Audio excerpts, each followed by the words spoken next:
Na segunda parte deste vídeo, dedicado à cegonha branca, assistimos aos primeiros dias logo após o nascimento das crias. Ao rápido crescimento das pequenas aves.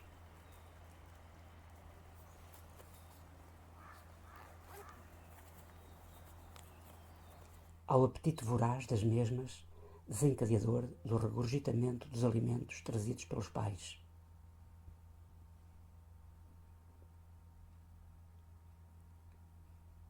Ao treinamento do batimento de asas.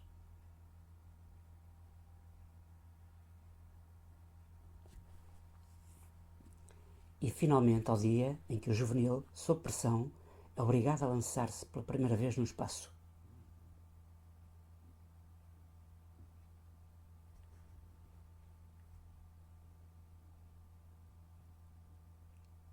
A primavera passou muito rapidamente. As grandes copas, ainda há 3 meses praticamente despidas, estão agora completamente cobertas de folhas. Estamos nos primeiros dias de verão, os últimos de junho. Já lá vai o tempo das paradas nupciais, em que o bater de bicos das cegonhas brancas ecoavam pelos ares e os casais davam início à produção de novas gerações. Estas novas gerações, porém, estão agora num processo de pré-emancipação, também ele complexo, como se havia constatado antes. Regressemos, pois, ao ninho de onde a jovem cegonha, na segunda parte desta série, havia sido obrigada a projetar-se no espaço, pressionada pelo seu irmão mais novo. Apesar da ave escorraçada tentar regressar ao ninho, encontra a resistência dos irmãos, sendo impedida de concretizar esse seu desejo. O ninho ficará agora ocupado pelos irmãos mais novos, pelo menos durante mais algum tempo, pois, como iremos ver, esta convivência não se revelará pacífica. Os dois juvenis começam por se enfrentar com posturas intimidatórias, primeiro olhando-se de frente, em seguida apresentando lateralmente os seus compridos bicos.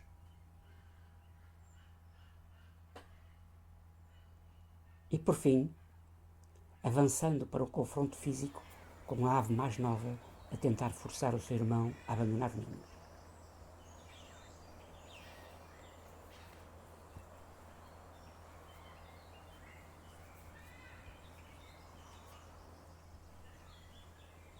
Reparemos nas próximas imagens que nos vão mostrar como os próprios pais se vão encarregar de proteger o juvenil mais novo, obrigando o outro filho a abandonar o ninho. Após a chegada ao ninho de um dos progenitores, a ave adulta parece transmitir desde logo uma mensagem assertiva aos seus filhotes.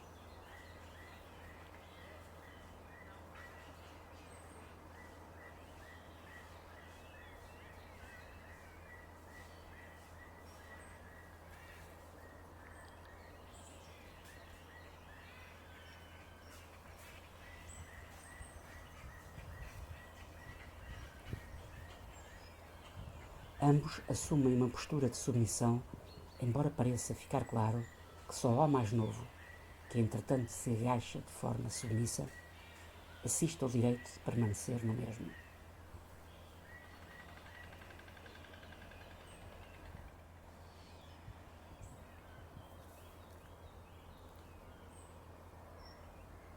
Então, o outro juvenil vai-se aproximando da beira do ninho, como que ciente de um salto iminente.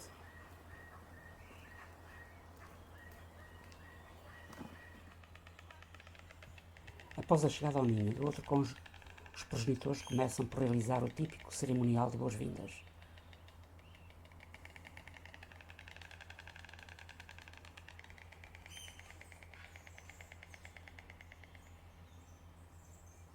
Posteriormente, as aves adultas parecem pressionar o juvenil mais velho, razão pela qual este dá sinais de entender que o seu momento chegou. Virando as costas à família, dirige-se para a borda do ninho. É então que o adulto recém-chegado expulsa de forma decidida o juvenil para fora do mesmo.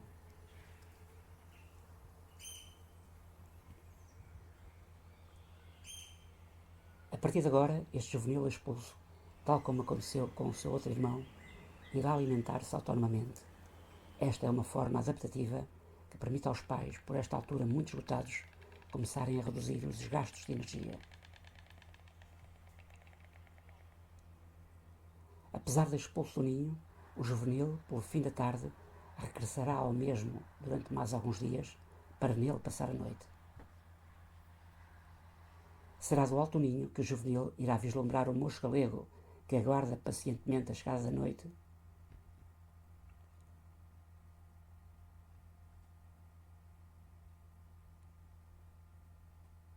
Assim como ouvirá os sons da azáfama dos predadores noturnos, como o doirão, que, iluminado pela luz cada vez mais intensa do luar, se entrega ao repasto da presa recém-capturada.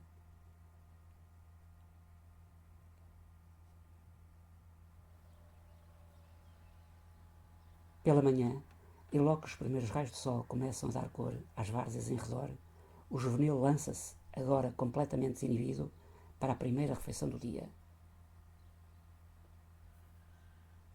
Por meados do terceiro mês de vida, as jovens cegonhas tornam-se totalmente independentes, dispersando-se pelos prados à procura de alimento em conjunto com as aves adultas.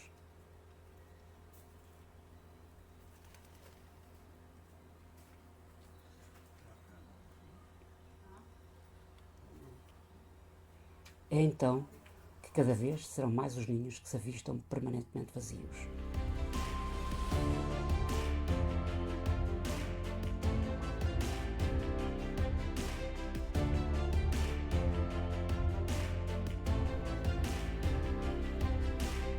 Desde as primeiras horas do dia que as andorinhas dos beirais arriscam o ar a grande velocidade, perseguindo não só os desprevenidos insetos voadores, como aqueles outros que se encontram sobre a superfície das águas.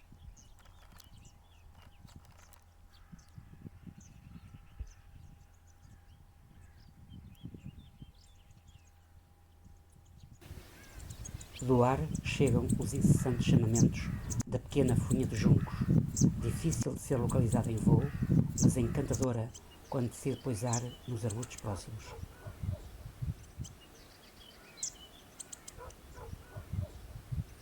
Também as crias dos roxinóis pequenos dos caniços, camufladas por entre os caules e a folhagem, vão se alimentando dos pequenos insetos que aí encontram, adquirindo deste modo as reservas energéticas necessárias para a viagem migratória que em breve vão ter que enfrentar.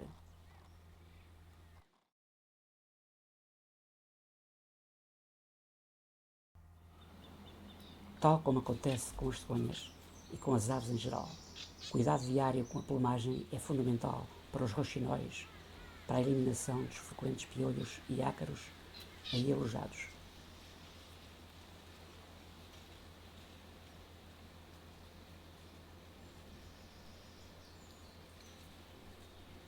Entretanto, a cegonha branca vai mudando parcialmente a sua plumagem, pois tal como os roxinóis e demais aves migratórias, elas precisam de estar nas melhores condições para o longo voo que irão realizar.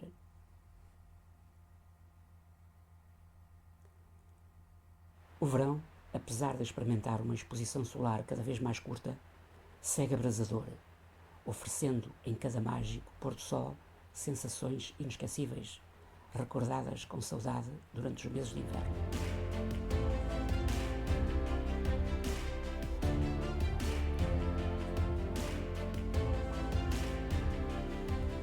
Infelizmente, e graças ao flagelo dos incêndios, esta estação do ano é também um tempo de aflição, não só para as populações, como para os ecossistemas selvagens.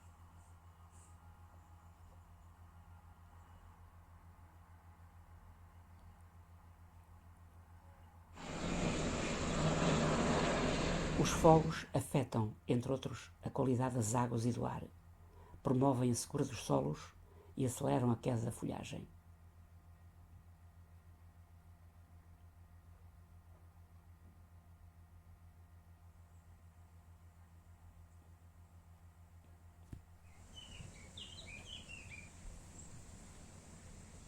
O mês de agosto é um mês de altas temperaturas, mas ondas neblinas matinais estão presentes em certos dias, atrasando até meio da manhã o aparecimento do sol. Esta umidade atmosférica favorece o aparecimento de um maior número de insetos. Estes constituem o alimento necessário para as espécies que, como a andorinha dos beirais, ainda têm crias no ninho para alimentar. A andorinha dos beirais, ao contrário da cegonha branca, pode ter 2 ou 3 ninhadas anuais, estando os juvenis mais velhos envolvidos no apoio à criação das aves mais jovens, como se pode ver pelas imagens seguintes.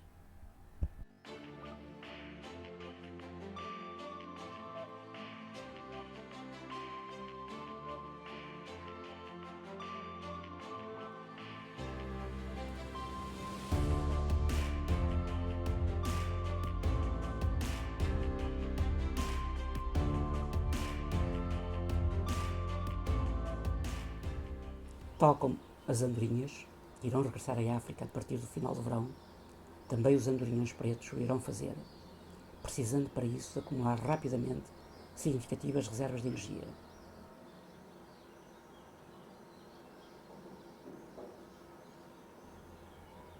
Por esta razão, estes exímios voadores perseguem a uma maior altitude e em voos extremamente rápidos as densas nuvens de insetos.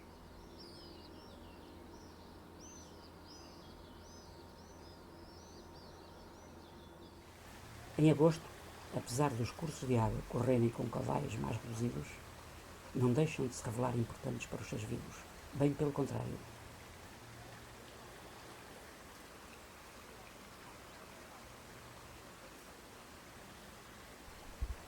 Libélulas, libelinhas e vários outros insetos vivem nas suas imediações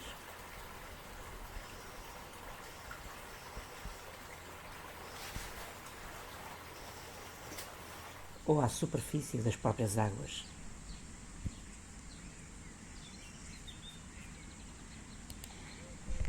Nas primeiras semanas de agosto, as cegonhas brancas, que durante meses se alimentaram abundantemente do lagostim vermelho da Louisiana, percorrem agora os campos procurando répteis, roedores, insetos e anfíbios, postos a descoberto pela passagem das máquinas agrícolas.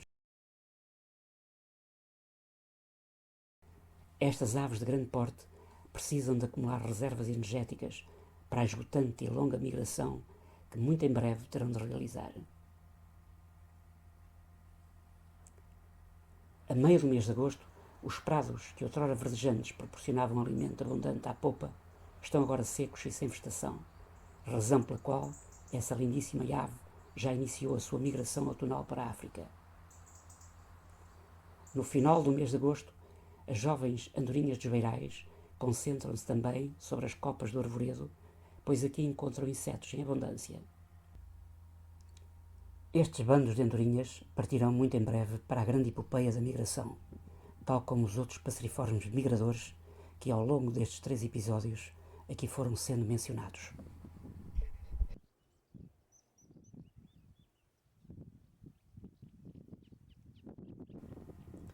As cegonhas brancas, dispersas pelos campos, em bandos de maior ou menor dimensão, parecem aguardar coragem para o desafio que as espera.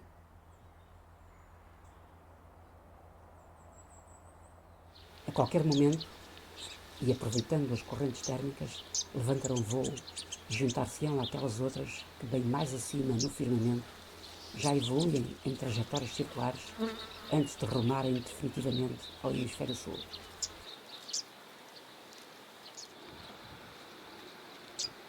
Neste final de agosto, o movimento migratório pós-nupcial já está em marcha para outras tantas espécies cujo destino é a África subsaariana.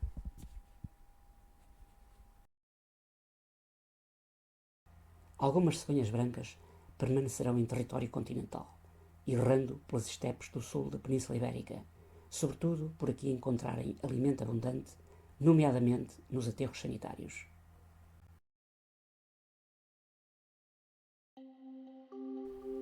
Outras, pelo contrário, como os juvenis do ano, formarão bandos migratórios, juntamente com diversos outros bandos de cegonhas provenientes de países do centro e norte da Europa. Estes grandes bandos aproveitarão o Estreito de Gibraltar para realizarem a mais curta travessia para Marrocos.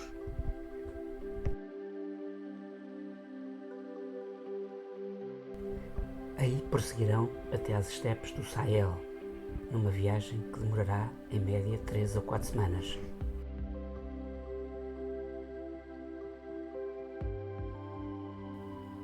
Este intervalo de tempo, contudo, é cerca de metade daquele que é gasto na migração primaveril, devido à ajuda dos ventos mais intensos que sopram do norte.